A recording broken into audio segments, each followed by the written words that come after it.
आणि दूताला सांगितलं की राजा, शमीक ऋषींचा जो मुलगा आहे त्याने तुम्हाला शाप दिला. त्याने सांगितलंय आजपासून 7व्या दिवशी तुम्हाला तक्षक नाव चावेचा दंश करेल आणि तुमचा मृत्यू. राजाला आनंद वाटला. ही सायकोलॉजी आहे त्या काळातली. आज गत काय आहे? कोण ऋषी, कोण मुलगा, रफादफा करा. हे बिहार, हे आजचं शासन. हे राजा म्हणतो मला आनंद वाटला. आणि राजाने काय केलं? राजाने तात्काळ राजगृह सोडलं. राजाने तात्काळ आपला राजवाडा सोडला, वल्कल नेसली आणि राजा गंगेच्या तटावरती आला. त्याने गंगेच्या तटावरती दर्भासन टाकलं, पद्मासन घातलं आणि त्यांनी राजा प्रायोपवेशन करायला बसला. प्रायोपवेशन या शब्दाचा अर्थ माहिती आहे का? प्रायोपवेशन आजच्या काळामध्ये आपल्या समोर, माझ्या समोर 2 व्यक्तींनी केलंय. एक पूज्य विनोबांनी केलंय आणि विदा सावरकरांनी केलंय. प्रायोपवेशनचा अर्थ असा की अप्रतिकारपूर्वक मृत्यूला भेटणं. मृत्यूच्या भेटीमध्ये आपण किती प्रतिकार करत असतो. माझी तब्येत बिघडल्याबरोबर ऑक्सिजन सिलेंडर अमुक तमुक, म्हणजे माझी मृत्यूची भेट होऊ नये याची पराकाष्ठा करत असतो आपण. करत असतो ना. धन्वंतरान म्हणजे प्रमोद महाजन माझ्या डोळ्यासमोर आले. पराकाष्ठा केली त्यांची आणि मृत्यूची भेट होऊ नये. दिव्य धन्वंतरांना इकडून तिकडून बोलावलं, पण जायचं होतं ते गेले ते बरोबर. सांगायचं तत्व असं की आजारी पडल्यानंतर फक्त गंगोदक घेतलं. आमच्या वरदानंदांच्या आईने सुद्धा राधा म्हणून नाव होतं तिथं पंढरपूरला. त्या एकदा प्रायोपवेशन केलं. ही मोठी कठीण गोष्ट आहे बरं. त्याने पूर्णपणे हा गंगेवरती जाऊन बसलाय आणि तिथे ही बातमी कळल्याबरोबर वणव्यासारखे लोक आले. संपूर्ण लोक हे बा राजधानीला पोहोचल्याबरोबर त्याला कळल्याबरोबर सगळे लोक आले. आणि ते आल्यानंतर त्यांनी सांगितलेले त्या ठिकाणी सगळेच्या हे पांडवांचा मला केव्हाच वाटतच होतं हा चष्मा मला अवघड का वाटतोय. हा चष्मा वाचायचा नाहीच. हा चष्मा वाचायचा. मी म्हटलं मला काय माझं एवढ्या 3 दिवसात माझा नंबर वाढला. काय झालं काही अद्भुत प्रचंड. हा माझा वाचायचा चष्मा केव्हाच मला आठवणच नाही. बरं पहा पुढे त्यांनी काय म्हटलं.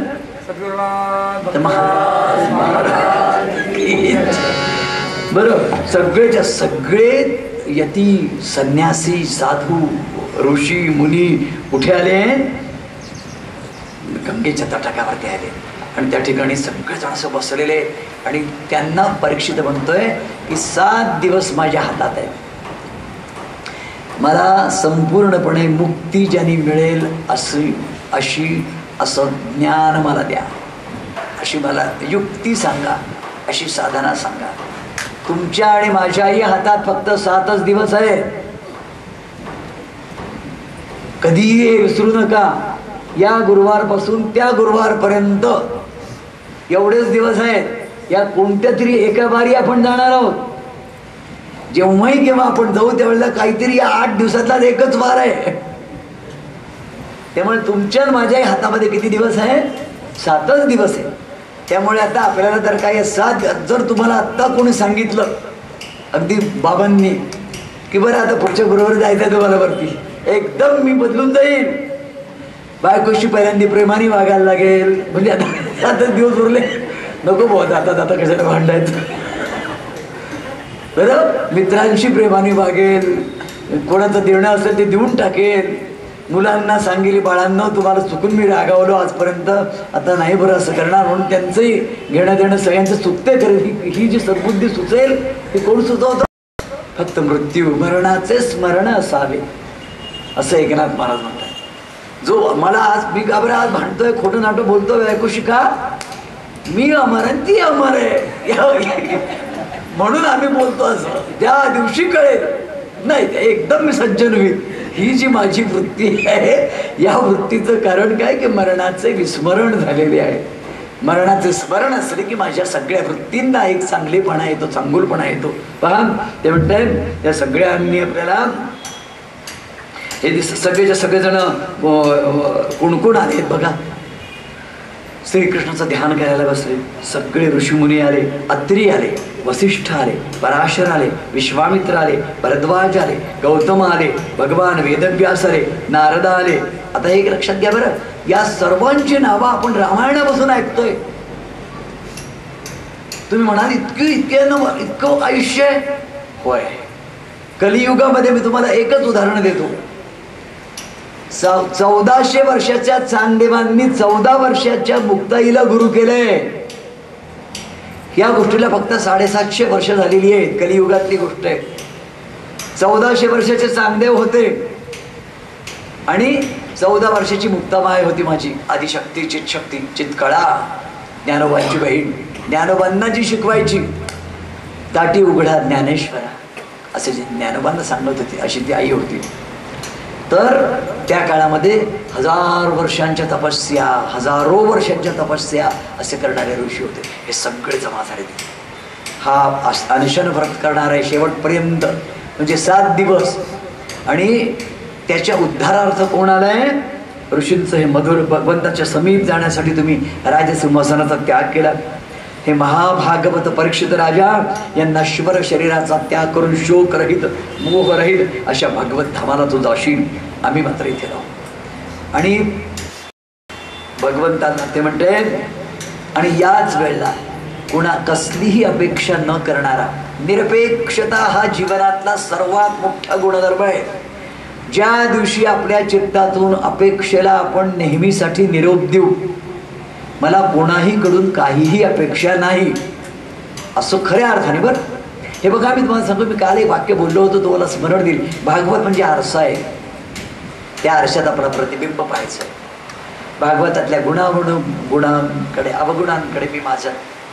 आणि एक लक्षात घ्या, कोणताही गुण किंवा कोणताही अवगुण एकदम जडत नाही आणि एकदम मिटत नाही. घृष्टम घृष्टम पुनरपि पुनश्चंदनम चारुगंधम, घासून घासून गंध निघतं. तसं गुणाचं सुद्धा रोज रोज रोज करता करता स्तवन मंजिरीतला गोडवा तुम्हाला कळला. स्तवन मंजिरीतला गोडवा मी लिहित असतानाच मी भोगलाय, पण तुम्हाला तो कळाय करता वेळ लागला ना. आणि का वेळ लागला? कारण त्याच्यातला भावार्थ, त्याच्यातला गोड अर्थ, त्याच्यातला ध्वन्यर्थ हा हृदयात बिंबायला वारंवार त्याचं. हे वारंवार का भजन, बाबांची भजनं एकदा ऐक. आम्हाला एकदम म्हणाले, तू किती ऐकता म्हणजे भजन, मग कंटाळा नाही आहे? मी म्हटलं नाही हो, एक एक शब्द असा मधात भिजलेला आहे, एक एक शब्द अमृतात भिजलेला आहे. तुम्ही त्याच्याशी लय तर बाबा. कारण त्यांनी बरं बाबांच्या भजनाचं एक लक्षात घ्या, हे नित्य नूतन आहे, टवटवीत आहे. हे अक्षर वाङ्मयातलं लक्षण आहे. त्या शब्दांना कोमेजणं माहिती नाही. त्या शब्दांचा गंध, त्या शब्दांचा आशय, त्या शब्दातला रस, त्यांचा मकरंद, त्यांचा हा संबंध नित्य नव्हतं. प्रभू या मायाबाद्री म्हणताना हृदयामध्ये कळकळून असं दाटून येतं की मी अनंताशी बोलतोय. ही जी काही रीत आहे ही त्यांच्या याच्या, त्यांनी त्या याच्यामध्ये त्यांनी म्हटलंय बघा, त्याच वेळेला तिथे व्यास पुत्र शुकदेव प्रकट झाले. कसे होते ते? निरपेक्ष होते, आत्मानुभूतीने संपन्न आणि समृद्ध होते. आणि वर्णाश्रमाच्या कोणत्याही बाह्य वेशाने ते ओळखू येत नव्हते, अवधूत होते. 17 वर्षाची सुकुमार मूर्ती होती. मनोहर नेत्र कमल, शोभिवंत मुखमंडल, रुंद छाती, सुदीर्घ बाहू, मुखावर रोळणारे सुंदर केस, दिगंबर वेश असून देवतेप्रमाणे तेजस्वी श्यामल वर्णाचे, चित्ताकर्षक तारुण्य, मधुर स्मिताने सगळ्यांना मोहून टाकणारे असा हा बालमुनी होता. आणि त्यांचं आगमन झाल्याबरोबर सगळ्यांनी उत्थापन दिलं. सगळ्यांनी लक्षात ठेवा, गुणांनी मनुष्य मोठा होत असतो, वयाने नाही. गुणा पूजा स्थानम गुणीषु नच लिंगम नच मया, असं सुभाषित आहे. गुणांनी मोठा होतो, लक्षात ठेवा. मोठेपणाची पिसं मिरवून मोठं नाही होत. त्याचं मोठेपण इतकं, जसं सूर्य उगवल्यावर सगळेजण त्याला नमस्कारच करतात, तसंच सत्पुरुषाचं असतं. ह्या अवधूत वेशधारी विदेही या शुकदेवांना सगळ्यांनी उत्थापन दिलं. शुकदेवजी महाराज की जय यांचं आगमन झालंय. आणि ते म्हणतायत, परमभक्त परीक्षिताने त्यांच्या चरणांवरती मस्तक ठेवलं आणि अहो ब्रह्मस्वरूप भगवान अतिथी रूपाने आज आम्हाला तुम्ही कृतार्थ केलं.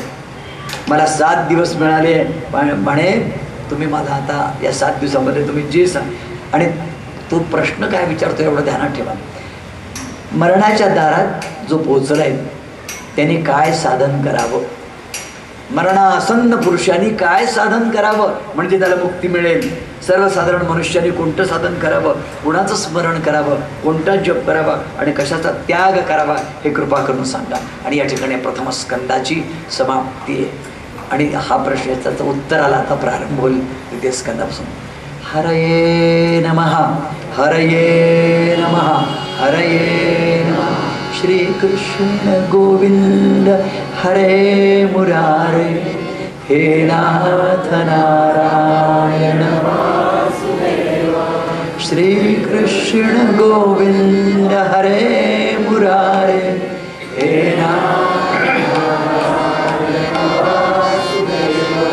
हे नाथ नारायण वासुदेव. हे नाथ नारायण वासुदेव. हे नाथ नारायण वासुदेव.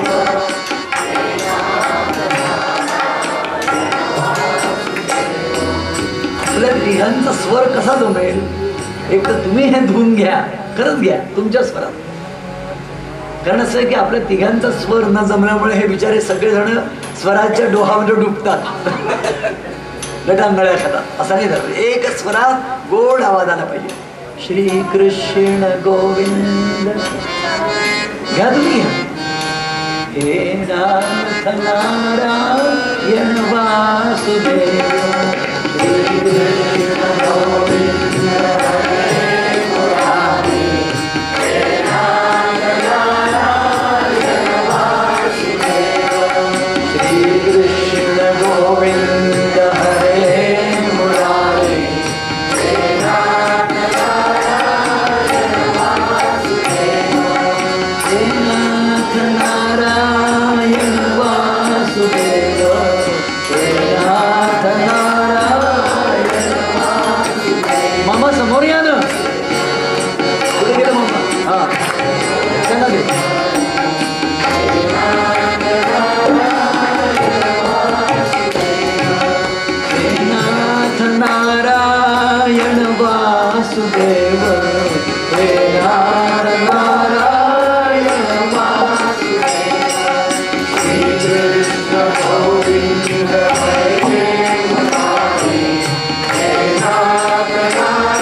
भगवान की जय. ओम नमो भगवते वासुदेवाय. आणि मग भगवंतांना शुकदेव बसलेले सगळे तटस्थपणे ऐकतायत. मागे गंगा वाहते, आसमंतामध्ये शांती पसरलेली आहे. आणि परीक्षित महाराजांनी शुकदेवांना प्रश्न विचारलाय. आता एकेका प्रश्नात, आणि हे संपूर्ण भागवत म्हणजे प्रश्नोत्तर आहे. संपूर्ण भगवद्गीता म्हणजे काय आहे? प्रश्नोत्तर आहे बरं का. तसं संपूर्ण भागवत काय आहे? शुक आणि परीक्षितांचा संवाद आहे. आणि याच्यामध्ये जेवढे म्हणून संदर्भ येत आहेत त्या सगळ्या संदर्भांचा उल्लेख याच्यामध्ये आलेला आहे. जेवढ्या म्हणून देवकथा आहेत, पुराण कथा आहेत, भक्तकथा आहेत, भक्तिकथा आहेत, त्या सगळ्यांचा हा सुधा सागर आहे. भक्ती सुधा सागर. सुधा म्हणजे अमृत, भक्तीच्या अमृताचा सागर आहे. ते म्हणतात, शुकदेव सांगतात, राजा तू लोकहिताच्या दृष्टीने उत्तम प्रश्न विचारला. गृहस्थाला काय होतं, घरातल्या या सगळ्या खटाटोपामध्ये आत्मस्वरूपामध्ये जाणण्याची आठवण होत नाही. तुम्हाला कोणालाही भागवत दोष देणार नाही. आपण सर्वजण काय होऊन जातो, संसारामध्ये रमून जातो. याला कारण काय असतं? याला कारण इतकंच असतं की आपल्याला संसाराच्या पल्याडचं जाणवलेलंच नाहीये. ज्याला संसाराच्या पल्याडचं जाणवतं त्याच्या लक्षात येते की संसाराला मर्यादा आहे. आपल्या जीवनामध्ये काय होऊन जातं की आपल्याला संसार हेच परब्रह्म वाटतं. त्याच्यामुळे आपला हा दोष आपला नाही आहे, हे आपलं अज्ञान आहे. पण अज्ञान आहे असं म्हणून आपण समाधान मानून घ्यायचं का स्वतःचं? ते नाही होते, आम्हाला काही शक्य नाही, आम्ही तर आपल्या प्रपंचातच बरे आहोत म्हणून असं म्हणतात. नाही, असं नाही आहे. लक्षात ठेवा, मी ज्या शब्द जे सांगतो ते ध्यानात ठेवा. प्रपंच होणार आहे, परमार्थ करायचा आहे. मी काय बोललो? प्रपंच होणार आहे, परमार्थ करायचा आहे. प्रपंच हा पुरुषार्थ नाहीये, परमार्थ हा पुरुषार्थ आहे. प्रपंच होणार आहे, ठरल्याप्रमाणे प्रपंच होणार आहे.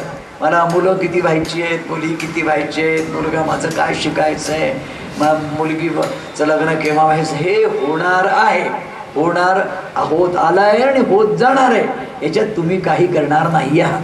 तुम्ही करणार आहे असं तुम्हाला वाटतंय. मी केलं असं तुम्हाला वाटतंय, पण हे होणार आहे. तुम्हाला करायची आहे ती भक्ती, मिळवायची आहे ती मुक्ती, करायची आहे ती सेवा सद्गुरूंची, ही करायची आहे. आणि ही करायच्यासाठी तुम्हाला प्रपंचातनं बाहेर यायचं आहे. राजू निकमण त्यांची बायको नगरहून बाहेर आले भागवता करता. प्रपंचातून तुम्हाला भक्ती करता बाहेर यायचं आहे. भक्तराज महाराज माझे म्हणतात की प्रपंच करत असताना भक्ती करा, पण हे करताना ते, आणि म्हणून तुमच्या चित्ताला एकदा चव लावून देतात परमार्थाची. म्हणजे तुम्ही प्रपंचात राहून परमार्थ कराल. कारण घरदार तर सोडायचं नाहीच आहे कोणाला, आणि कशाचा परित्याग तर करायचा नाहीच आहे, पण परमार्थही करायचा आहे. आणि त्याच्यामध्ये बाबा आपल्याला अशी धून लावून देतात, लय लावून देतात की आपल्याला ऑफिसमध्ये सुद्धा हरिओम तत्सत आठवतं, काम करताना हरिओम तत्सत आठवतं. ही जी काय मग आपल्या हातून जे काम होत असतं ते काम इंद्रिय काम करतात. चित्त लागो चरणासी, प्रपंचात राहूनही चित्त चरणासी लागो, अशा प्रकारची आपल्याला ते वर देतात. ही संत माऊलींची आपल्यावरती कृपा असते. पण तुम्हाला करायचं आहे ते काय? परमार्थ करायचं आहे. तुम्हाला स्वार्थाने तुम्ही मिळवणार आहातच पोटाकरता. तुम्हाला करायचं काय? दान करायचं. करायचं दान आहे, मिळवणार आहातच. हे दोन शब्दांतले भेद लक्षात घ्या. यच्च यावत मुंगीपासून तर यांच्यापर्यंत श्रीमंतापर्यंत आपल्या पोटाकरता मिळवण्याची शक्ती बुद्धिदेवाने दिलेली.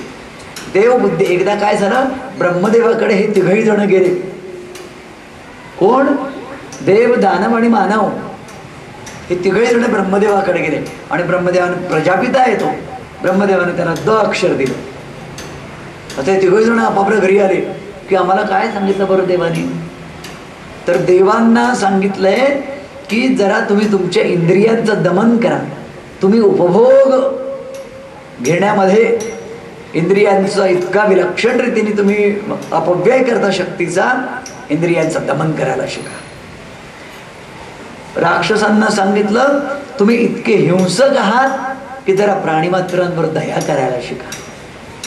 अक्षर एकच. आणि मानवाला सांगितलं तू इतका स्वार्थी आहे, अप्पल पोट आहे, जरा थोडंसं दान करायला शिक. मानवांना दान सांगितलं, दानवांना दया सांगितली आणि देवांना दमन सांगितलं. तसं आपल्याला आपण जे पाहून राहिलो आहे त्या याच्यामध्ये ते म्हणतंय की या घर प्रपंचाच्या खटाटोपामध्ये आपल्याला बाबांचे अनंत उपकार माना. तुमच्या आयुष्यात जर बाबांसारखी आपल्या आयुष्यात जर शक्ती आली नसती तर आपल्याला परमार्थाचं तोंडही पाहायला मिळालं नसतं. जन्मभर आपण त्या रामरगाड्यामध्ये, की ज्या रामरगाड्यातून कधीही माणसाला शांती मिळालीच नाहीये. आमचे ज्ञानोबा माऊली म्हणतात भौमा नाम मंगळू. भौम म्हणजे आपण सोमवार मंगळवार असं, हा भौम म्हणजे मंगळ, त्याचं नाव मंगळ आहे आणि आहे क्रूर. कुंडलीत मंगळ असला, मंगळी कुंडली म्हटली की टाकली बाजूला. अशी बिचाऱ्या पोरांची कहाणी, पोरींची कहाणी. त्याच्यामुळे तो मंगळ जर क्रूर असला तर तुम्हाला ॲक्सिडेंटमध्ये मारून टाकतो. मंगळाचं खडा तुम्ही हातामध्ये जर लाभायचं आहे की नाही लाभायचं आहे, नाही तर तो ह्या ज्या काही गोष्टी आहे, नाव काय मंगळ म्हणजे म्हणजे नाव सोनूबाई आणि हातिकतलाचा वाडा, नाव गंगाबाई आणि तहानेने तडफडते.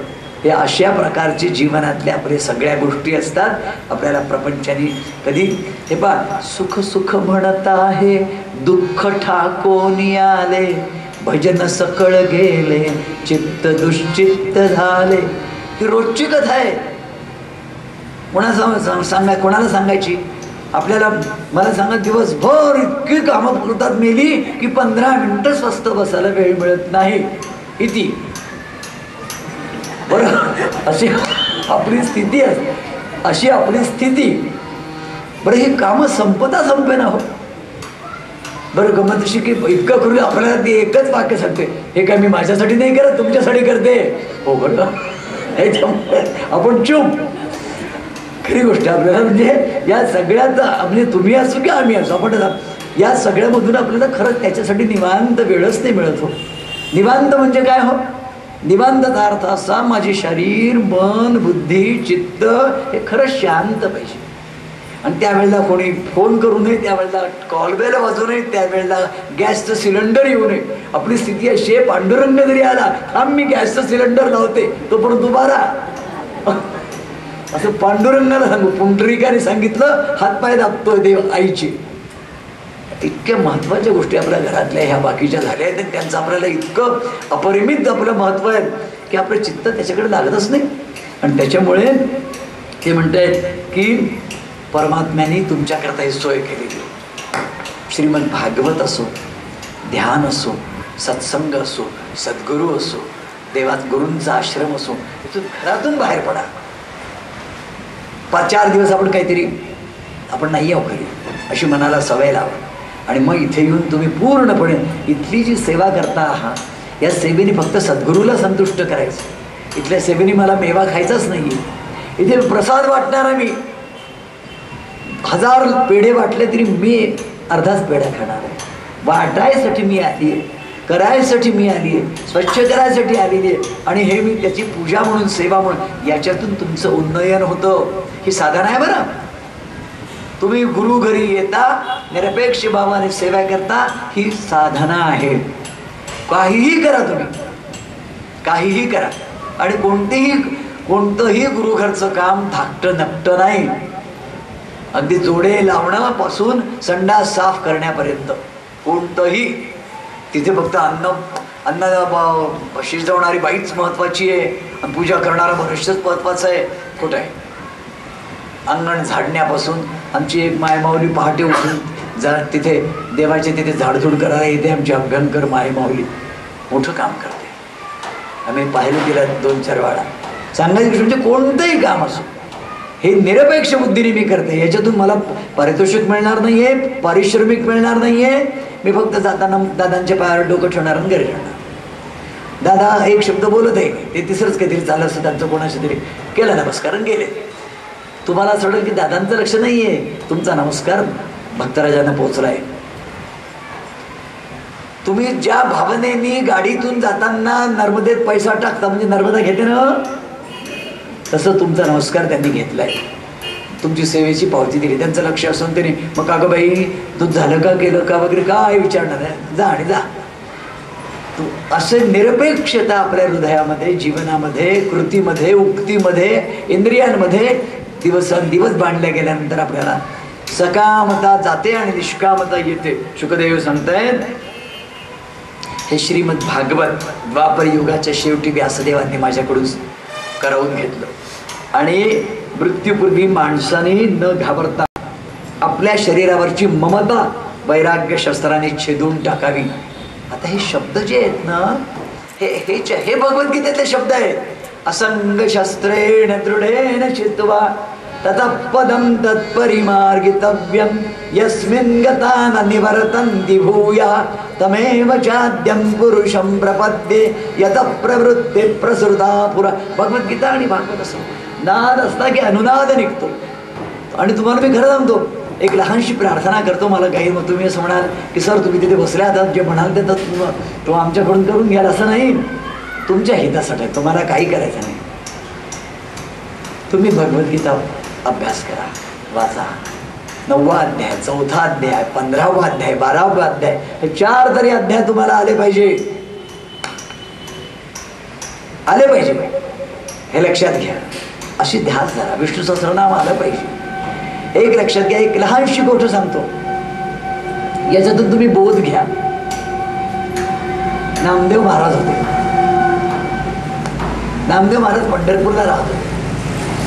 तुम्ही जा पंढरपूरला, घर आहे अजून त्यांचं. नामदेवाच्या घरामध्ये 14 माणसं होती.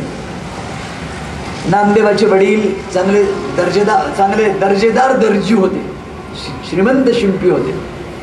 नामदेव हा भाव भोळा भक्त होता, बेडा, भाव बेडा. पांडुरंगाच्या दारी जायचा. पांडुरंगाचा 5व्या वर्षापासूनचा लाडका लेकरू होता. पांडुरंगाला तो दूध प्यायला बोलवायचा, दूध प्यायला मुकटाने पांडुरंग यायचा, त्याचं नैवेद्य खायला यायचं, असं त्याचं नातं होतं. ध्रुवासारखा, प्रल्हादासारखा भक्त आहे. आणि इतकं असताना ज्या वेळेला ज्ञानोबा, निवृत्तीनाथ आणि मुक्ताबाई हे सगळे ज्ञानेश्वरी लिहिल्यानंतर पहिल्यांदा आले. कुठे? पंढरपूरला. आल्याबरोबर ज्ञानोबा ज्या वेळेला उभे राहिले पंढरीरायासमोर, पहिला अभंग मुखातून निघाला, रूप पाहता लोचने सुख झाले वो साजणे, तो हा विठ्ठल बरवा, तो हा माधव बरवा, बहुता सुकृताची जोडी तेणे विठ्ठली आवडी, बाप रखुमा देवी वरू. पहिला ज्ञानोबा. मग ज्ञानोबा गोरोबा भेटले, चोखोबा भेटले आणि नामदेवाला बोलावलं. नामदेवाला बोलावलं तर नामदेव गेला पांडुरंगापाशी. नाम्या जा, सगळे मोठमोठे संत आले. पांडुरंगाने सांगितलं. नाम्या तिथे गेला तर मुक्ताबाई म्हणते गोरोबांना की जरा तुम्ही तो आपल्या थापटण्याने किती मडके कच्ची आहेत पक्की आहेत पहा बरं. आणि गोरोबांनी एकेकाच्या डोक्यावर थापटलं. ज्ञानोबांना थापटलं पक्क मडकं, निवृत्तींना थापटलं पक्क मडकं, असं करत करत नामदेवाला थापटलं कच्चं मडकं आहे. एक तर थापटलं पण पुन्हा कच्चं म्हटलं. Great insult. ताबडतोब नामदेव तिथून निघाले. तर आईकडे आले आपल्या पांडुरंगात. एक तर ते झंगाडे बिंगाडे सगळे लोक आलेले आहेत आणि त्यांनी मला मारलं पण आणि मला कच्चं म्हटलं. तुला बरोबर वाटते ही गोष्ट? हसले पांडुरंग. ते म्हणाले बाई नाम्या, तू कच्चं मडकं आहे. तूही जसा त्याच्या तिथला आजपर्यंत आपण जे दिनान तू तर मला म्हणायचं की नाही माझा पोरगा आहे असं नाही आहे. जोपर्यंत तुला गुरुकृपा होत नाही तोवर तू कच्चं मडकं आहे. मग तू कोण आहे? मी तुझी आई आहे, मी तुझा गुरु नाही. जा, तुला गुरुकृपा कुठे होईल? औंढ्या नागनाथला जा. आणि पांडुरंगाने नामदेवाला औंढ्या नागनाथला पाठवलं. तुम्ही औंढ्या नागनाथला गेला असाल, औंढ्या नागनाथला खाली उतरावं लागतं. घृष्णेश्वर आणि औंढ्या नागनाथ जवळजवळ आहे. परभणी जवळ घृष्णेश्वर आहे, औंढ्या नागनाथ तिथे आणखीन त्याचं जवळ आहे. त्याच्यात खाली उतरावं लागतं. अंधार, बिंड माश्या घोंगावत होत्या, पाणी साठलेलं होतं, बिल्वपत्रांचा तिथे हे होता. आणि हा तिथे गेला तर तिथे एक म्हातारा मनुष्य चक्क पिंडीवरती पाय देऊन झोपला होता. थंडगार एसी त्याला वाटत होतं तिथे झोपला. तो चिडला नामदेव. म्हणाले तुला काही अक्कल आहे की नाही? पाय पिंडीवरती ठेवून तू इथे झोपलाय? तर तो म्हातारा मनुष्य म्हणतो की माझ्यात बळ नाही रे, माझे पाय तू उचलून बाजूला ठेव. आता चीड झाली होती, पण आता हा जर म्हातारा असेल नसेल बळ तर काय, त्याने त्याचे दोन्ही पाय धरले बाजूला ठेवले. त्याच्या खाली पिंड, पुन्हा बाजूला ठेवले, त्याच्या खाली पिंड. पुन्हा बाजूला त्याला गर्र फिरवलं, तो जिथे जिथं त्याचे पाय ठेवायचा त्याच्या खाली पिंड घ्यायची, त्याचं डोकं चाले ना. तेव्हा तुम्ही कोण आहात? ते विसोबा खेचर होते. त्या विसोबा खेचरांनी नामाला सांगितलं की नाम्या, पांडुरंगाने माझ्यासाठी तुला पाठवलंय. विसोबा खेचरांनी त्याला गुरु अनुग्रह दिला. गुरु विसोबा खेचर कोण आहे लक्षात ठेवा. विसोबा खेचर कोण आहेत? आळंदीला विसोबा खेचर नावाचा सावकार होता. आळंदीला हा विसोबा खेचर इतका कडक होता आणि याची द्वाही फिरायची आळंदीमध्ये, याच्या वाचून कोणी काही करायचं नाही. आणि एका दिवाळीला आमच्या मुक्ताबाईला असं वाटलं, मुक्ताबाईला आमचे ज्ञानोबा म्हणतात, मुक्ते मला मांडे खावेसे वाटतात ग. ते म्हणाले दादा तू माठ आण खापराचा, मी तुला मांडे भाजून देते. आणि कुंभाराच्या घरी गेले, कुंभारीण बाईंनी माठ दिला. विसोबा तिकडून टक टक टक टक आले, कोणी या संन्यासाच्या पोरांना दिला माठ. ते थरथर कापले, फोडून टाकला ग माठ. आणि तो ज्ञानोबा हिरमुसलं तोंड करून घरी आला. सोपान देव दादा आपला माठ फोडून टाकला. दादा म्हणाले काय काय चिंता आहे? दादा ओणवेळ झाले, माझ्या पाठीवर मांडेबाज. त्याने आपल्या जठराग्नी प्रदीप्त केला आणि त्यांच्या मुखातनं ज्वाळा पडायला लागला बाहेर. ज्ञानदेव ज्ञानदेवांच्या पाठीवर मुक्ताबाईने मांडे भाजले. आणि ही गोष्ट विसोबाने पाहिली. तिथून त्याचे लाख डोळे उघडले. विसोबा खेचर आतमध्ये आला. तिथून ज्ञानोबा त्या अवस्थेत सांगतात सोपान देवांना, सोपाना विसोबाला धन्य कर, विसोबाला गुरुमंत्र दे. विसोबा खेचरांचे गुरु कोण? सोपान देव. सोपान देवांचे गुरु कोण? ज्ञानदेव. मुक्ताबाईचे गुरु कोण? ज्ञानदेव. आणि एकुलता एक शिष्य निवृत्तीनाथांचा कोण आहे? ज्ञानदेव. निवृत्तीनाथांचा एकुलता एक शिष्य आहे. निवृत्तीनाथांनी ज्ञानदेवांनी मुक्ताबाईला दिलं, मुक्ताबाईला आणि सोपानाला दिलं. सोपानाचे शिष्य कोण? विसोबा खेचर. विसोबाचे शिष्य कोण? नामदेव महाराज. म्हणजे ज्ञानोबा आणि नामदेवांचं नातं काय? परात्पर गुरु आहेत. माझ्या गुरुच्या गुरुचे गुरु. आणि पोरं काय वयाचे? ज्ञानदेव महाराज गेलेले आहेत त्यावेळेला वयाच्या 21 वर्ष 6 महिने काही दिवस असे ज्ञानोबांचा समाधी काळ आहे.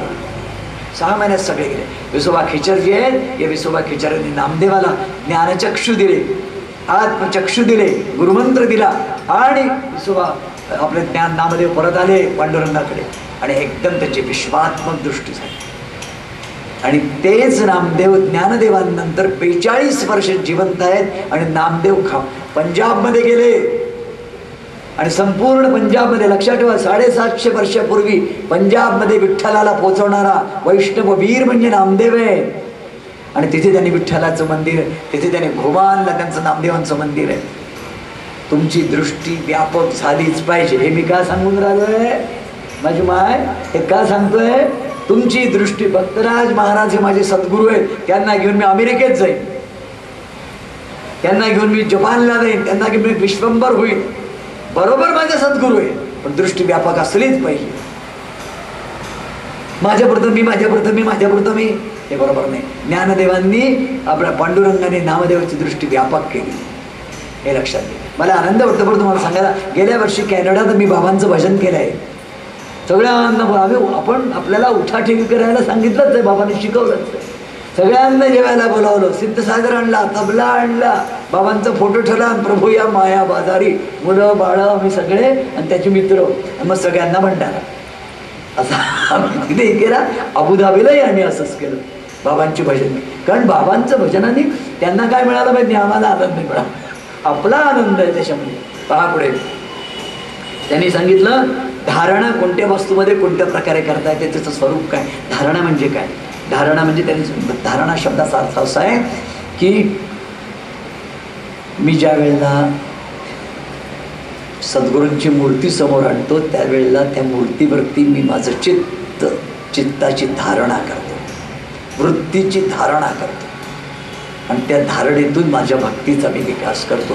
ती कोणत्या वस्तूवर करावी त्याने सांगितलेलं आहे. शुकदेव सांगतायत आसन. पहा, आसन, श्वास, आसक्ती आणि इंद्रिय यांच्यावर विजय प्राप्त करून बुद्धीच्या द्वारा मनाला भगवंताच्या स्थूल स्वरूपावर स्थिर करणे याला धारणा म्हणतात. मी वाक्य पुन्हा वाचतो तुमच्याकरता. आसन, आसन शब्दाचा अर्थ काय? तुम्ही जे बसला आहात 50 वेळा आसन बदलावं लागू नये.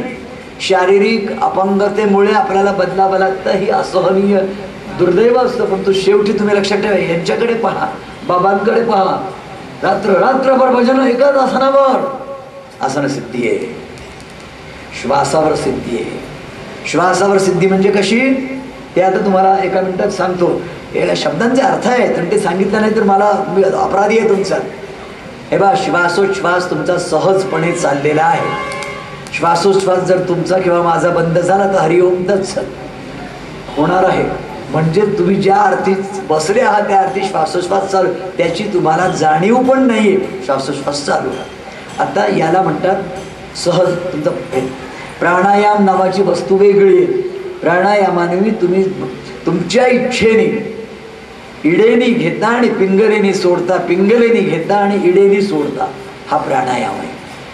इडेनी घेता आणि नंतर छातीत भरून ठेवता, हा कुंभक आहे. रेचकाने सोडता, हा रेचक आहे. आणि मग आलटून पालटून तुम्ही असं हे करू शकता. हा प्राणायाम म्हणजे श्वासाला दिलेलं ट्रेनिंग आहे. श्वासाला दिलेलं ट्रेनिंग आहे. प्राणायामामध्ये जपजोप नाही आहे. प्राणायामामध्ये कालावधीचा भाग आहे. 1 क्षण 2 क्षण प्राणायामाची आमची रीत अशी ठरवली आहे की आम्ही 4 गायत्री मंत्र मनातल्या मनात म्हणेपर्यंत श्वास रोखून ठेवतो. 2 4 8 2 4 8 या प्रमाणामध्ये आम्ही प्राणायाम करतो. हे प्रत्येकाची रीत आहे, वेगवेगळी असेल. 2 घ्यायचं आहे, 4 ठेवायचं आणि 8 सोडायचं आहे. हे प्रमाण आहे. त्याच्यातून सांगायचं तत्व असं, श्वासाने शांत रीतीने श्वासावरती अनुसंधान करून घेत्या श्वासाने हरिओम तत्सत, हरिओम तत्सत, हरिओम तत्सत. जिभेने म्हणायचा नाही, फक्त श्वासावरती मन बुद्धी चित्त केंद्रित करून ऐकायचा. बाकीचे सर्व अवयव जागच्या जागी आहेत आणि मी शांत बसलोय आणि श्वासातला जप मी ऐकतोय, जप करत नाहीये, जप मी ऐकतो आहे. ही साधना.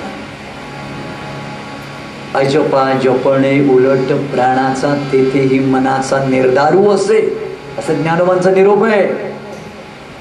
ही साधना आहे. बसल्या ठाई असाल तिथे, असाल तेव्हा, रात्री जाग आला तरी, रात्री झोपच नाही येत, नाही तर नाही येत, बसा आणि ध्यान करा. त्याच्यासाठी आणि बलबल त्या गोष्टीचं मनावरती धडपड नका. आंघोळ नाही झाली, मग वस्त्र नाही बदल, जिथे असाल तिथे असाल. एकदा मी 1984-85 साली महाराजांची पोथी लिहित होतो. पोथीने पुस्तक, नाथ माझा भक्ताराची पहिली आवृत्ती.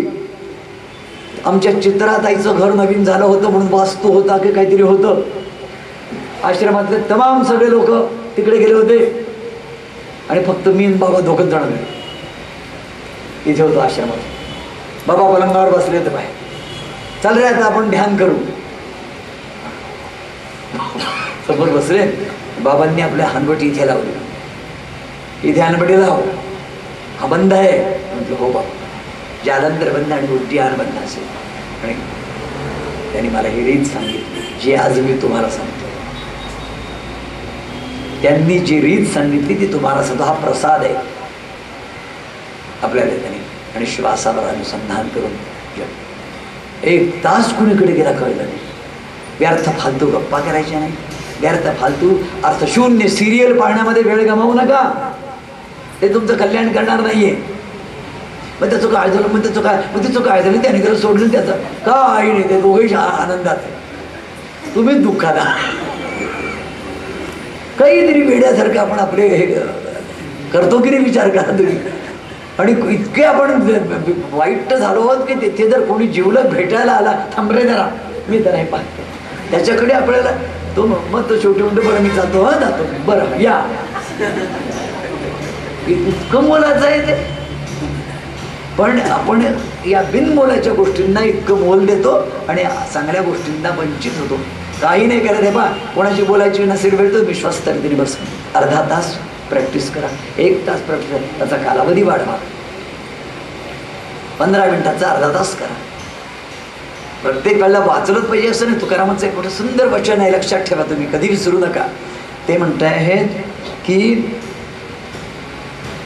वृक्षवल्ली आम्हा सोयरे वनचरे. हे वृक्ष आणि वल्ली आमचे सोयरे आणि वनचरे. आणि हरिकथा निरूपण करून विस्तार त्याचा. एका गव्हाचे जसे बहुप्रकार करून तुम्ही खाता की नाही, पुऱ्याही खाता, पोळ्याही खाता, शेवयाही खाता, गहू एकच, शिराई खाता, तसं त्या हरिनामाचे बहुप्रकार करून तुम्ही आनंद घ्या. कधी त्याचं नामस्मरण करा, कधी भजन करा, कधी संकीर्तन करा, कधी श्वासामध्ये घ्या, कधी ध्यानामध्ये पहा. हे ज्या नवविधा भक्ती कशाला दिले? आराध्य तोच आहे, ध्येय तोच आहे, पण त्या ध्येय असलेल्याकडे मला नाना तऱ्हांनी त्याला मला देणारा दाता माझा भक्तराजच आहे, पण त्याच्याकडे पाहताना माझ्या त्याचं स्मरण त्याने दिलेला गुरुमंत्र मी कधी श्वासाने, कधी मुखाने, जिव्हेने करेन, कधी ध्यानात पाहिजे, कधी भजनात पाहिजे, कधी वाचनात ऐकेल. असं आपल्या पूर्ण शरीरातल्या, लक्षात ठेवा, ध्यान कोण करणार आहे? शरीर करणार आहे की मन करणार आहे, चित्त करणार आहे? मन आणि चित्त. ध्यानाचे अधिष्ठान कुठे? ध्यानाचं अधिष्ठान या अर्थाने आपल्याला पाहायचंय. पुढे बघा, त्यांनी हा संबंध आहे त्याने सांगितलेलं आहे. आणि वेगवेगळ्या उपासना वेगवेगळ्या देवतांच्या असतात. त्यांनी आता त्यांनी लहानसं सांगितलेलं आहे आणि त्या तात्कालिक असतात. मी काल तुम्हाला सांगितलं, इतक्या उपासना वाढल्या वेदांपासून की शेवटी या सगळ्या संतांना एक करावं लागलं. काय करावं लागलं सगळ्या संतांना? अनेक देवतावादापासून एक देवतावादाकडे जावं लागलं. इतक्या उपासना वाढल्या. आज आपल्या इथे आपण पाहतोय नाना प्रकारच्या, मंगळवारी अमुक, सोमवारी तमुक, बुधवारी तमुक, गुरुवारी तमुक, शुक्रवारी तमुक, शनिवारी तमुक, रविवारी तमुक, पुन्हा मंगळवारी. अरे अरे अरे आहे काय? इतके ठिकाणी चित्त विभागला जावं का? मला नाही वाटत. मी भक्तराजांच्या मताचा आहे, श्री गुरु आज्ञा मान प्रमाण, बस. सद्गुरू वाचोनी सापडे ना सोय, सद्गुरूंनाच सर्वश्रेष्ठ मानायचं, आम्हाला दुसरं माहीत नाही. बाबांनी हे म्हटलेलं आहे, नगुरोर अधिकम, नगुरोर अधिकम, नगुरोर अधिकम, शिवशासनतः ध्यानमूलम गुरोर मूर्ती, पूजामूलम गुरोर पदम, मंत्रमूलम गुरोर वाक्यम. हे लिहिलेलं आहे बाबांच्या तिथे. हे शिरसावंत आहे. गुरुगीता त्याचा अभ्यास करा, ते म्हणून त्याने सांगितलेलं आहे. त्याने काय करावं आपण? त्याने सांगताय, संसार रूप वैतरणीच्या नदीच्या भोऱ्यात साठून कर्मजन्य दुःखाचा अनुभव घेण्यापेक्षा भगवंताचं मंगलमय चिंतन करावं. आणि हे खरंच आपल्याला तारक ठरणार आहे. हे बघा, मी तुम्हाला हे म्हणतोय, मला जगातनं खूप मोठे लोक चाललेले, त्यांच्याशी कर्तव्य नाही. तुम्ही लोक माझ्यासाठी कोण आहात? तुम्ही एक तर भक्तराजांचे लेकरं आहात, पहिली क्वालिफिकेशन. दुसरी गोष्ट अशी, तुमचा माझा अनेक दिवसांचा असा जिव्हाळ्याचा फक्त आत्मिक संबंध आहे. तुम्ही माझे नातेवाईक वगैरे नाही आहे कोणी, तुम्ही माझे आत्मिक आहात. माझा तुमचा आत्मा एक आहे, ही माझी धारणा आहे. सर्वाघटी रामभाव. तुम्ही माझ्या आईबापांसारखे मला पूज्य आहात, प्रेमळ आहात, वंदनीय आहात, आणि तुम्ही साधक आहात. म्हणून तुमच्याशी बोलायचं, सगळ्यांशी नाही बोलायचं. इदम अथर्व शीर्षम अशिष्याय न देय. याच्याकरता पुढे त्याने सांगताय, उदाहरण, ब्रह्मतेजाची इच्छा ज्याला करायची त्याने बृहस्पतीची उपासना करावी. आयुष्याची इच्छा करायची त्याने अश्विनी कुमारांची करावी. यशाची करायची असेल त्याने यज्ञपुरुषाची करावी. विद्या प्राप्त व्हावी अशी त्याने शंकराची उपासना करावी. निष्कामता ज्याला हवी आहे जीवनामध्ये त्याने नारायणाचं ध्यान करावं. नारायण निष्काम. अनेक आणि श्रीकृष्णाच्या गुणांचं गायन आणि श्रवण करण्यामध्ये जो काळ जात नाही तो व्यर्थ आहे. आता जर मी तुम्हाला सांगितलं, जो काळ तुमचा 7 दिवस इथे जाणार आहे तोच सार्थ आहे, तर तुम्ही असं म्हणाल की तुम्ही काहीतरी नाही, आमचं भागवत हे सांगतंय. उदाहरण सांगतो तुम्हाला, मी याचा पटवून देतो सायकोलॉजिकली आणि सायंटिफिकली. लक्षात ठेवा, तुम्ही कोणाचं जप करता हो? मी प्रश्न विचारतो. मी पारंपरिक भागवत सांगणारा मनुष्य नाही, मला त्याच्यातले उलगडे सांगायचे. तुम्ही कोणाचा जप करता? हरिओम तत्सत. हरिओम तत्सत हे संपूर्णपणे निराकार आणि निर्गुण अशा तत्वाचं चिंतन आहे. हरिओम तत्सत मध्ये कुठलाही देवदेवता नाहीये, विठ्ठल नाहीये. हरिओम तत्सत मध्ये दत्तात्रय नाहीये. हरिओम तत्सत मध्ये कोण नाहीये? देवी नाहीये, देव नाहीये, कोणी नाहीये. सगुण आणि साकार अशा प्रकारची ज्या मूर्तीचं ध्यान करत असतो आपण, ती कोणतीही मूर्ती हरिओम तत्सत या मंत्रामध्ये नाहीये. हरिओम तत्सत हे काय आहे? हरिओम तत्सत हे अनाद्यनंत चैतन्य तत्व आहे.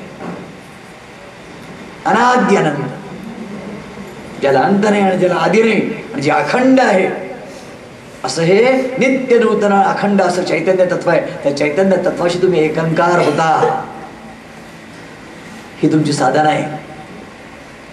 हे चैतन्य तत्वाने तुम्ही हरिओम तत्सत याचं रटा कर तू हरिओम तत्सत, रटा कर तू हरिओम तत्सत, गीता का महामंत्र.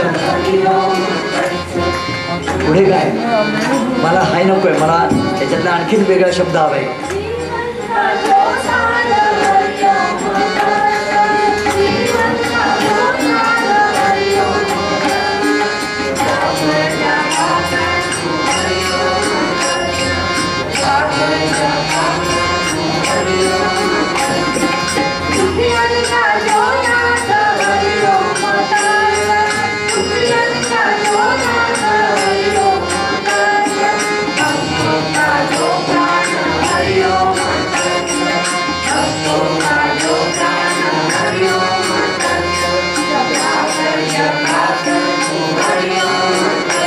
ऐका, स्थिती काय आहे? तुम्ही स्वतः हरिओम तत्सत आहात, जीवनाचं सार हरिओम तत्सत आहेत आणि संपूर्ण चराचर हरिओम तत्सतने भरलेलं आहे. या तिघांचा संगम तुम्हाला या जपाच्या आश्रयाने होणार आहे. याच्यात कुठेही सगुणाला स्थान नाही,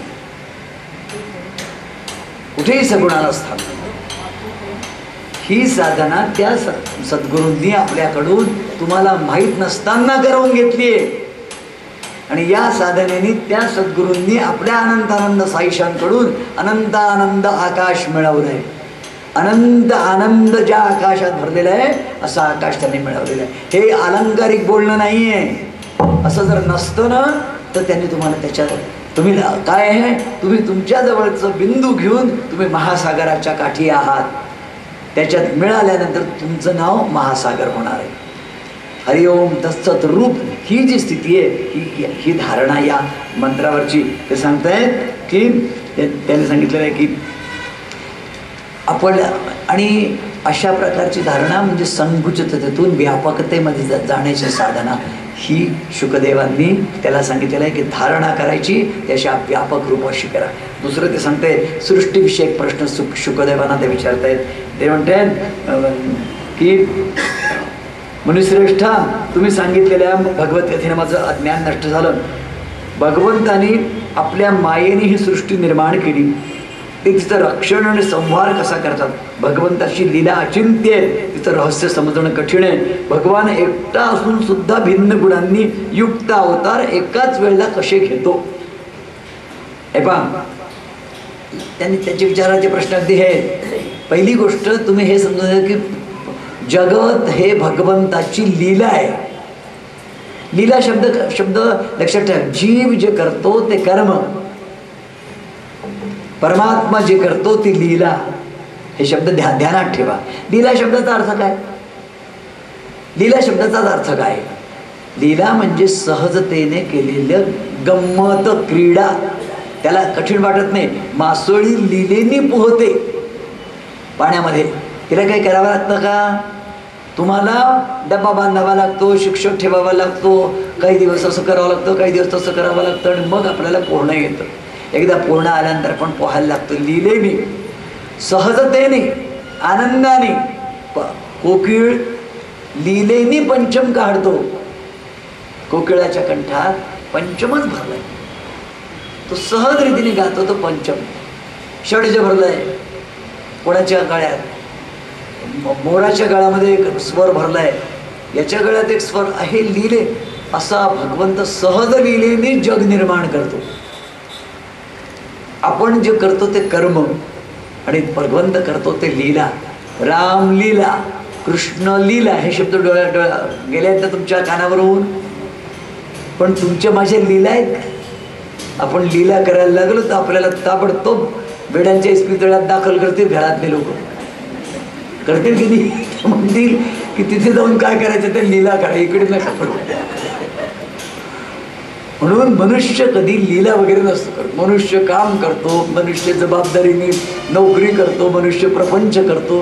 भगवंत लीला करतो आणि ही भगवंताची पूर्ण लीला आहे. हे सगळं दिसत. विष्णू सहस्रनामातलं पहिलं नाव काय आहे? विश्वम विष्णू. विश्व ही त्याची लीलाच आहे, त्याचं नावच आहे. तो विश्वात्मक आहे, तो विश्वंभर आहे, तो विश्वमय आहे, तो स्वतःच विश्व आहे, स्वयमेव विश्व आहे, तो विश्वनाथ आहे.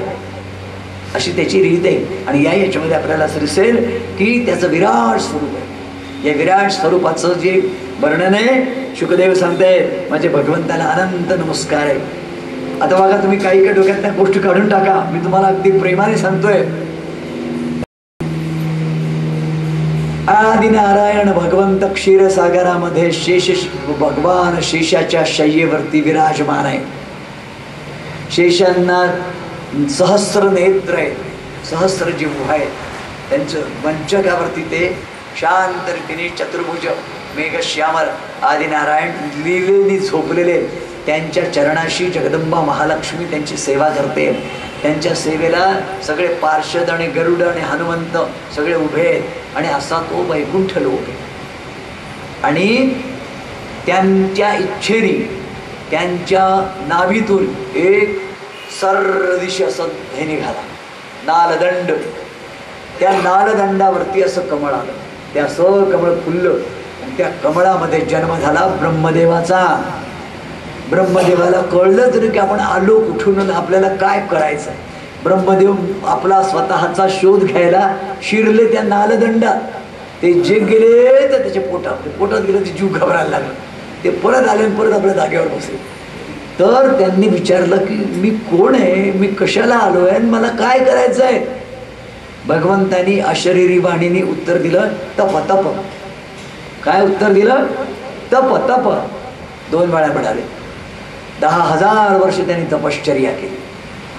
त्याच्यानंतर त्याला चतुर्मुखांना 4 लोचना, 16 लोचन, त्याला चतुर्दिशा दिसली.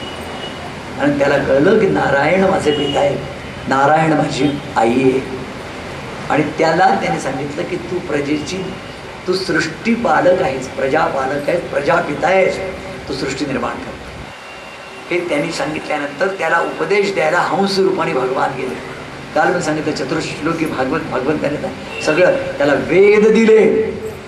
वेदांची निर्मिती आमच्या भगवंताच्या निश्वसनातून आहे. निश्वसन म्हणजे घोरणं.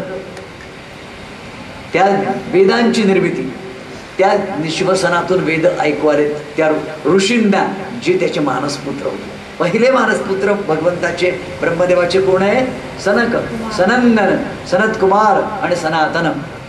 हे पहिले मानसपुत्र आहे. त्याच्यानंतर अत्री त्यांच्या नेत्रातून आला, वसिष्ठ त्यांच्या मांडीतून आला, कोणी त्यांच्या कानातून आला, कोणी असे त्यांचे सगळे सप्तर्षी त्यांचे अत्री, जमदग्नी, वसिष्ठ हे सगळे.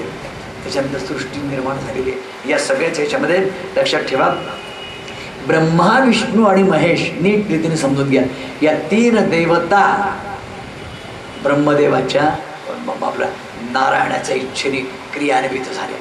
त्या 3ही देवतांचं असं काम आहे की ब्रह्मा जी आहे ब्रह्मदेवता ही सृष्टीची निर्मिती करते, विष्णू देवता पालन करते आणि महेश देवता, रुद्र देवता, रुद्र हे काय? रोदिती रोदिती रुद्र. हा त्याच्या ह्याच्यातून तो बाहेर पडला आणि तो रडायला लागला मुलगा. त्याला ब्रह्मदेवाने त्याचं नाव रुद्र ठेवलेलं आहे. त्याची 11 नावं आहेत, 11 रुद्र आहेत. त्याचा आपण महारुद्र, अतिरुद्र, लघुरुद्र हे शिवाचं स्वरूप आहे. बरं लोहित, तामस असे वेगवेगळी त्याची नावं आहेत आणि त्याच्यातून त्यांनी एक विशिष्ट प्रजाची निर्मिती करायला त्याला आज्ञा दिलेली. या 3 देवता वेगळ्या आणि नारायण वेगळा. त्याचं नाव महाविष्णू आहे आणि विष्णू ही देवता आहे जी परिपालन करणारी आहे. दत्ता लक्षात ठेवा, अत्री मुनींच्या घरी ब्रह्मा विष्णू महेश गेले, आदिनारायण नाही गेला. आदिनारायण जिथल्या तिथे सगळ्या लीलावतार जेवढे जन्माला आलेले आहेत, मत्स्य, कूर्म, वराह, वामन, परशुराम, राम आणि श्रीकृष्ण, हे सगळे आदिनारायणातून आले आणि आदिनारायणामध्ये विलीन झाले. हे सगळे त्याचे लीलावतार आहेत. त्याच्या लीलेनी पृथ्वीच्या, त्रैलोक्याच्या आणि भुवन किती आहेत? भूहु, भुवः, स्वहा, महा, जना, तपा आणि सत्या अशी 7 भुवन वर आहेत. अतल, वितल, सुतल, तलातल, महितल, रसातल आणि पाताल अशी 7 भुवन खाली आहेत. असं 14 भुवनांचं ब्रह्मांड आहे आणि अशी अनंत कोटी ब्रह्मांड आहे. किती ब्रह्मांड आहेत? त्याचं बिरुदावली काय आहे? अनंत कोटी ब्रह्मांड नायक. तुम्ही या ब्रह्मांडामध्ये पृथ्वी ही या ब्रह्मांडामध्ये तळहातावर जर मोहरी ठेवली तर जेवढी दिसेल तेवढी या ब्रह्मांडामध्ये पृथ्वी आहे. या पृथ्वीत तुम्ही आहात. पृथ्वीमध्ये भारतात इंदुरात भक्तवात्सल्य सर्व आणि त्याच्यात आपण कुठे आणि किती आहोत याची आपल्याला कल्पना आली ना. आणि आपण बसतो कोणासमोर आहे? ज्याच्यासमोर बसलो आहे तो अनंत कोटी ब्रह्मांड नायक आहे. त्याच्यामुळे आपल्या दोघांमध्ये जी फ्रिक्वेन्सी होऊ शकत नाही याचं काय, तो विराट आहे. त्या विराटाचं हे जे स्थूल रूप आहे, मी काल सांगितलं असेल, हिरण्यगर्भ आणि हे स्थूल रूप आहे. याचं वर्णन आमच्या ऋग्वेदाच्या 10व्या मंडलातल्या पुरुष सूक्तामध्ये केलेलं आहे. जे पुरुष सूक्त 16 ऋचांचं आहे. या 16 ऋचांनी देवाची पूजा केली जाते. म्हणून देवाच्या पूजेला म्हणतात षोडशोपचार. 16 उपचारांनी देवाची पूजा केली जाते. प्रत्येक उपचाराच्या वेळेला एक ऋचा म्हटली जाते. हरिः ओम सहस्रशीर्षा पुरुषः सहस्राक्ष सहस्रपाद सभूमिं विश्वतो वृत्वा अत्यतिष्ठद्दशाङ्गुलं पुरुषे वेदं सर्वं यद्भूतं यच्च भव्यं उदामृतत्वस्येषानः यदन्नेनातिरोहति. याच्यातला शेवटचा मंत्र जो आहे तो आपल्या मंत्रपुष्पांजलीमध्ये घेतला आहे. यज्ञेन यज्ञमय जंत देवा स्थानि धर्माणि प्रथमानि आसन्न देहनाकं महिमान सजंत यत्र पूर्वे साध्या संति देवा. हा एक मंत्र त्यातला घेतला. या 16 याच्यामध्ये या विराटाचं वर्णन आहे सगळं. या याच्यामधून कोण कसं, चंद्रमा कोण आहे, सूर्य कोण आहे, अग्नी कोण आहे, मुख कोण आहे. चातुर्वर्ण जे आहे, चातुर्वर्ण्याची निर्मिती भगवंत असं म्हणतात भगवद्गीतेमध्ये. चातुर्वर्ण्यं मया सृष्टं गुणकर्म विभागशः. हे मी निर्माण केलेलं आहे आणि तेच सर्व जर त्याने निर्माण केलेलं असेल तर ते राहणार आहे. त्याचे फॉर्म बदलतील पण राहणार आहे. पहा पुढे अशा प्रकारचे भगवंतात संपूर्ण. बरं, या सगळ्या विश्वाचं पहिल्यांदा त्याने काय निर्माण केलं? त्याने पृथ्वी, तेज, वायू आणि आकाश हे क्रमाक्रमाने निर्माण केलं. पंचमहाभूत. भगवंतानी आपली आदिमाया जी आहे तिला प्रकृती म्हणून हिच्या ऐश्वर्याकरता पाठवलं सृष्टीच्या. आणि त्या प्रकृतीला आता तुम्ही ओंकार पाहताना ओंकाराचं रहस्य समजून घ्या. ओंकारामध्ये आकार, उकार आणि मकार हे 3 अक्षर आहेत आणि त्याच्यावरती जगदंबा प्रकृती निजलेली आहे आडवी. ओंकाराच्या वरचा जो अर्धचंद्र आहे ती जगदंबा प्रकृती आहे आणि तिच्या पल्याआड गेल्यानंतर नारायण तत्व आहे बिंदू रूपाने. त्या नारायण तत्व प्रणवाच्या पल्याआड आहे. नारायण तत्व अंतिम आहे. या नारायण तत्वाच्या खरी ती आडवी झोपलेली प्रकृती माता आहे, जी प्रकृती माता सगळ्यांचं पालन पोषण नटवणारी. तिचंच नाव महालक्ष्मी आहे, महाकाली आहे, महासरस्वती आहे. ही जगदंबा त्रिशक्ती स्वरूपिणी, इच्छाशक्ती, ज्ञानशक्ती, क्रियाशक्ती स्वरूपिणी अशी ती आहे. खाली कोण आहेत? आकार, उकार आणि मकार हे त्रैलोक्य. ह्या 3 अवस्था आहेत, सत्व रजत आणि तम, सुषुप्ती, जागृती, स्वप्न, सुषुप्ती, अशा या 3 अवस्था, 3 लोक, 3 भाव, त्रिगुण, हे सगळे ओंकार, या सगळ्या मिळून ओंकार हे ब्रह्माचं नाव आहे. ओम इत्येकाक्षरम ब्रह्म, ओम हे ब्रह्माचं नाव आहे. एकाक्षर ब्रह्म ओम, आणि तो ओम सगळ्या मंत्रांच्या मागे असतो. हरिओम तत्सत. आलं का लक्षात? याच्यात हा ओम आहे. स्त्रियांना ओम एकटा म्हणायचा नाही. एखाद्या मंत्राला संलग्न करून स्त्रियांनी, उदाहरणार्थ ओम नमः शिवाय, ओम नमो भगवते वासुदेवाय, हरिओम तत्सत, हरिओम. नुसता ओम नाही, नुसता ओम हा स्त्रियांना. बरं, स्त्रियांना काय मंत्र म्हणायचे नाही, पुरुषांना काय मंत्र म्हणायचे, याच्यामध्ये काही लहान मोठेपणा आहे का? नाही नाही. भगवंतानी जी सरळ सरळ स्त्रियांची आणि पुरुषांची शारीरिक, मानसिक आणि बौद्धिक अशी एक प्रकृती निर्माण केलेली. आत्मिक नाही, आत्मा एक आहे सगळ्यांचा.